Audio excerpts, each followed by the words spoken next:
ఈరోజు ఇక్కడికి రావడం చాలా సంతోషంగా ఉంది. ముఖ్య విషయం ఏమంటే ఈ కమ్యూనిటీ మీడియేషన్ అనేదాన్ని స్టార్ట్ చేశారు డిఎల్ఎస్ఏ వారు, నల్సా వారు. దీని యొక్క ప్రధాన ఉద్దేశం ఏమి అంటే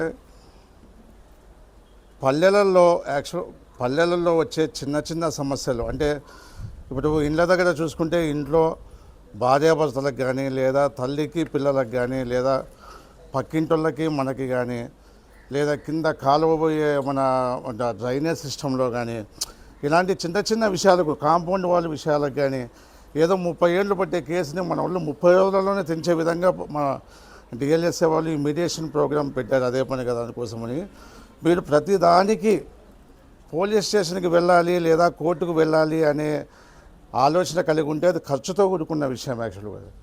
సో అలా వెళ్ళడం వల్ల అంత కాలయాపన జరుగుతుంది, మీ సమయం వృధా అవుతుంది, డబ్బు కానీ వేస్ట్ అవుతుంది. మీరు చేయవలసింది ఏంటంటే మీడియేషన్కి వచ్చి అందులో చిన్న చిన్న విషయాలని మీ ఊళ్ళో ఎక్కడ మీడియేషన్ ఉంది ఏంటి ఫస్ట్ మీ వాళ్ళని అడిగి తెలుసుకోండి. గతంలో కానీ ఇదే విధంగా చెట్ల కింద అక్కడ పెద్ద మనుషులు మన వాళ్ళు ఊళ్ళల్లో కూర్చొని చెప్పి వినేవాళ్ళు.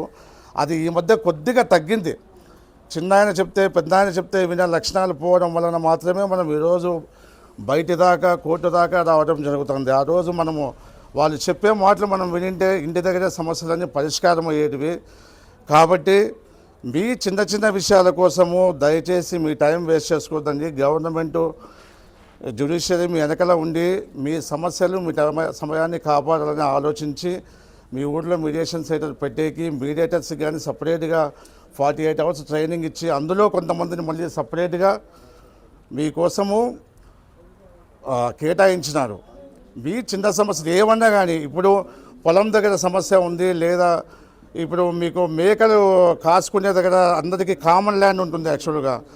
ఇలాంటి సమస్యలు ఏవి ఉన్నా కానీ, చిన్న చిన్నవి ఏమన్నా కానీ, డబ్బులు ఉన్నాయి, ఒకవేళ చిన్న సమస్య ఒక 10,000 ఇప్పించుకున్నారు, 500 ఇప్పించుకున్నారు, లేదా 200 ఇప్పించుకున్నారు, దానికోసం మాకేం కోర్టుకు పోదాము అన్న ఆలోచన లేకోకుండా దయచేసి మీడియేషన్ సెంటర్స్ను వాడుకోండి. మీ సమయాన్ని మీ డబ్బుని కాపాడుకోండి. మీరు యాక్చువల్గా ఈ అవకాశాన్ని ఇచ్చినటువంటి ఇక్కడ ఉన్న వాళ్ళందరికీ ధన్యవాదాలు తెలియజేస్తున్నాం. Thank you.